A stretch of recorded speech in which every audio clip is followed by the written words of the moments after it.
Hi hello నమస్తే welcome to our channel. నేను సౌజన్య. బుధవారం సాయంత్రం ఆర్ఎఫ్సిలో ఒక మంచి ఈవెంట్ జరిగింది. ఏంటి అంటే కల్కికి సంబంధించి కల్కి క్రియేటివ్ ఈవెంట్ జరిగింది. అందులో క్యూట్ బుజ్జి రోబోని ఇంట్రడ్యూస్ చేశారు. మరి దానికి సంబంధించి మరిన్ని విషయాలు మనతో షేర్ చేసుకోవడానికి ఈ రోజు మనతో పాటు ఉన్నారు సీనియర్ జర్నలిస్ట్ యజ్ఞమూర్తి గారు ఉన్నారు. వారితో మాట్లాడదాం. హాయ్ అండి. హాయ్ సౌజన్య. సో కల్కి ఈ సినిమా గురించి చాలా మంది వెయిట్ చేస్తూ ఉన్నారు. ప్రభాస్ ఫ్యాన్స్ అనే కాదు, నాగ్ అశ్విన్ కూడా సపరేట్ ఫ్యాన్ బేస్ ఉంది యాజ్ అ డైరెక్టర్ గా కూడా. సో మరి నిన్న జరిగినటువంటి ఈవెంట్ లో బుజ్జి అనే పేరున్నటువంటి రోబోని, అది కూడా బుజ్జిగానే ఉంది చిన్న సైజ్ లో. సో దాన్ని ఇంట్రడ్యూస్ చేశారు. సో దానికేమో డబ్బింగ్ కీర్తి సురేష్ ఇస్తోంది అని అంటున్నారు.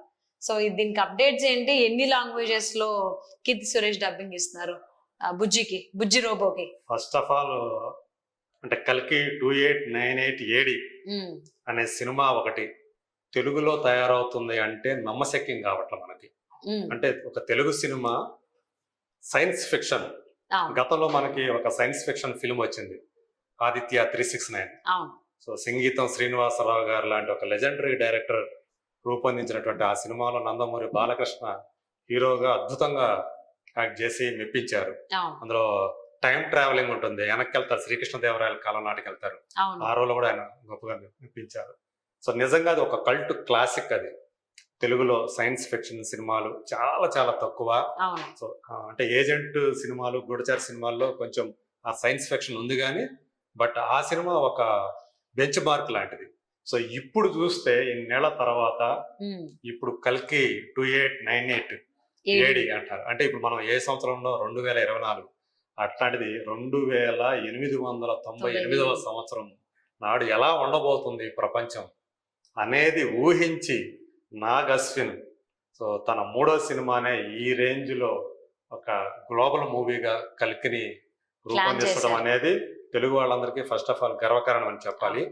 అందులో ప్రభాస్ చేస్తుండటం, తను తెలుసు మనకి గ్లోబల్ ఇమేజ్ తెచ్చుకున్నటువంటి స్టార్, సూపర్ స్టార్. సో అలాగే Amitabh Bachchan, so evergreen super star. ఆయన ఇప్పటికీ కూడా 50 ఏళ్ల నుంచి ఆయన సినిమా ఇండస్ట్రీని తన నటనతోటి అందరినీ కూడా దేశవ్యాప్తంగా, ప్రపంచవ్యాప్తంగా ఎంతో మందిని తన అభిమానులు చేసుకున్నటువంటి వ్యక్తి ఆయన. అలాగే దీపికా పడుకోన్, సో తను కూడా హాలీవుడ్ మూవీలో XXX అనే హాలీవుడ్ మూవీలో, యాక్షన్ మూవీలో తను హీరోయిన్, ఒక కీ రోల్ చేశారు. ఆమె ఇందులో హీరోయిన్ గా చేస్తున్నారు. అట్లాగే మరో బాలీవుడ్ స్టార్ హీరోయిన్ దిశా పటాని ఉంది. వీటి అన్ని కాకుండా కమల్ హాసన్ విలన్ గా చేస్తుండటం అనేది ఈ సినిమా సంబంధించి ఇంకొక పెద్ద విశేషం. సో కమల్ హాసన్ ప్రభాస్ హీరో అయితే, కమల్ హాసన్ విలన్ అయితే అసలు ఆ సినిమా ఎలా ఉంటుంది అసలు ఊహించడానికి కూడా ఎవరూ సాహసించలా. అట్లాంటిది నాగ్ అశ్విన్ సాహసించాడు అలా ఊహని. So Prabhas hero, Kamal Haasan villain అనేది. సో అట్లా తను అంటే కల్కి అంటే మనకు తెలుసు విష్ణుమూర్తి 10వ అవతారం. కలి అంటే దుర్మార్గం అనేది తీవ్ర రూపం దాల్చినప్పుడు, ఇక అంటే ధర్మం అనేది 4 పాదాల నడిచే కాలంలో ఒకప్పుడు చెప్పుకున్నాం కృతయుగం అని. ఆ తర్వాత త్రేతాయుగం వచ్చేళ్ళకి 3 పాదాలు అన్నారు. ఆ తర్వాత ద్వాపరయుగంకి వచ్చి 2 పాదాలు అన్నారు. కలియుగం వచ్చేటప్పటికి 1 పాదమే. సో మిగతాదంతా కూడా 3 పాదాలంతా కూడా అన్యాయమే జరుగుతూ ఉంటుంది, అకృత్యాలే జరుగుతూ ఉంటాయి. అలాంటి కలియుగంలో ఉన్నాం. ఇది చివరి దశకు చేరుకున్నప్పుడు కల్కి అవతారం వస్తుందని చెప్పేసి మన పురాణాల్లో చదువుకున్నటువంటి విషయం. సో అట్లా విష్ణుమూర్తి అంశతోటి ఈ సినిమాలో కల్కిగా మనకి ప్రభాస్ కనిపించబోతున్నాడు. సో అతనితో పాటు మరి ఇది 2898వ సంవత్సరం కాబట్టి అంత రోబోల యుగమే ఉంటుంది. సో ఇప్పుడే మనం కంప్యూటర్ యుగంలో ఉన్నాము. సో అప్పుడు ఇక రోబోల్లో ప్రాముఖ్యం ఏ రేంజ్ లో ఉంటుందో మనకు తెలుసు. ప్రతి పనికి వాటిలే. అలా తన హీరో పక్కన ఉండే అతనికి సలహాలు, సూచనలు ఇస్తూ ఉండే ఒక బుజ్జి అనే ఒక ఫ్యూచరిస్టిక్ రోబో, ఆ క్యారెక్టర్, దాన్ని నిన్న ప్రభాస్ స్వయంగా ఇంట్రొడ్యూస్ చేశాడు ఆ క్యారెక్టర్ ని. ఆ క్యారెక్టర్ కి ఇంకొక విశేషం ఏంటంటే డబ్బింగ్ చెప్పింది కీర్తి సురేష్ కావటం. సో తెలుగుతో పాటు తెలుగు, తమిళ, మలయాళ భాషలో కూడా తను చెప్పింది. మరి కన్నడలో కూడా చెప్పిందో లేదో నాకు ఐడియా లేదు కానీ, బట్ తనే వాయిస్ ఇవ్వటం. మలయాళం తన మాతృభాష మలయాళం. సో అట్లాగే ఈ సినిమా హిందీలో కూడా వస్తుంది, పాన్ ఇండియా రిలీజ్. అట్లాగే ప్రపంచ భాషలో కూడా, ఒక భాష కాదు, 2 భాషలు కాదు, అనేక భాషల్లో ఈ సినిమా డబ్ అవుతా ఉంది. ఇంగ్లీష్ నుంచి, జపనీస్ నుంచి ఇంకా అనేక భాషల్లో ఓకే. ఈ సినిమా డబ్ అవుతా ఉంది. అట్లా ఒక నిజమైనటువంటి ఒక గ్లోబల్ ఫిల్మ్ గా ఇది రిలీజ్ కాబోతుంది. మనకు తెలుసు హాలీవుడ్ సినిమా ఈరోజు చాలా ప్రాంతీయ భాషల్లో డబ్ అవుతూ ఎట్ ఎ టైం అక్కడ హాలీవుడ్ లో రిలీజ్ అయిన టైంలో ఇక్కడ కూడా రిలీజ్ అవుతా ఉంది. అవును. ఇంకా చెప్పాలంటే కొన్ని సందర్భాల్లో హాలీవుడ్ కంటే ముందు 1 వీక్ ముందు ఇక్కడ రిలీజ్ అయిన సందర్భాలు కూడా ఉన్నాయి. సో అట్లా ఈ సినిమాని అన్ని భాషల్లో అలా రిలీజ్ చేస్తున్నారు.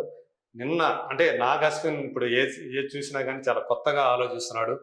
మనకి ఇక్కడ ఈ బుజ్జిని ఇంట్రడ్యూస్ చేసే ముందే శాన్ డియాగో వెళ్ళి అక్కడ ఆడియన్స్ కి కల్కి పరిచయం చేశారు అక్కడ.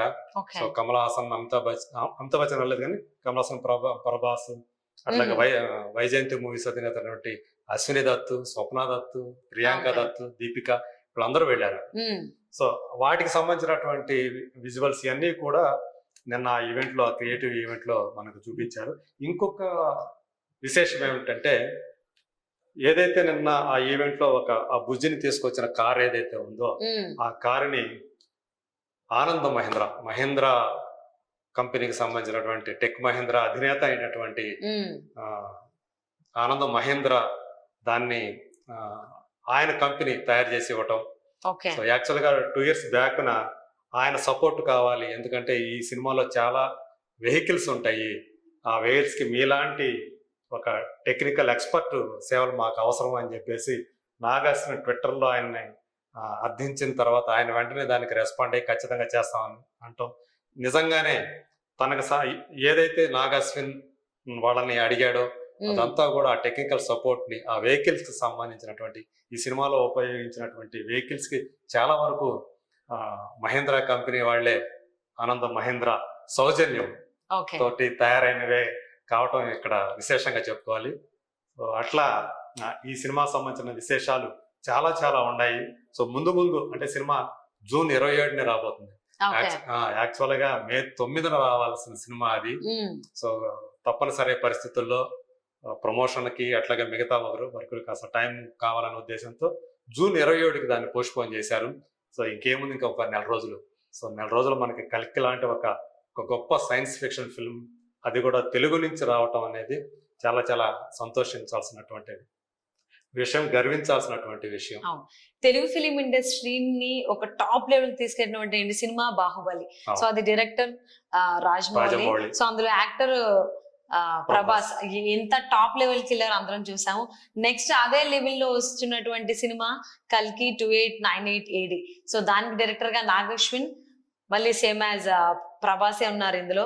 సో ఎలా అయితే బాహుబలి సినిమాతో తెలుగు ఫిలిం ఇండస్ట్రీ పై స్థాయికి వెళ్ళిందో అలానే ఈ కల్కి 2898 AD సినిమాతో కూడా అంతే పై స్థాయికి వెళ్ళాలి, చిరస్థాయిగా నిలిచిపోవాలి. అందులో యాక్ట్ చేసిన వాళ్ళందరూ కూడా, ఈవెన్ డైరెక్టర్ 3rd సినిమా ఇది నాగ్ అశ్విన్ కి. సో చూద్దామండి. సో అంటే హైలైట్ గానే నిలవాలని చెప్పి మనస్ఫూర్తిగా కోరుకుందాం.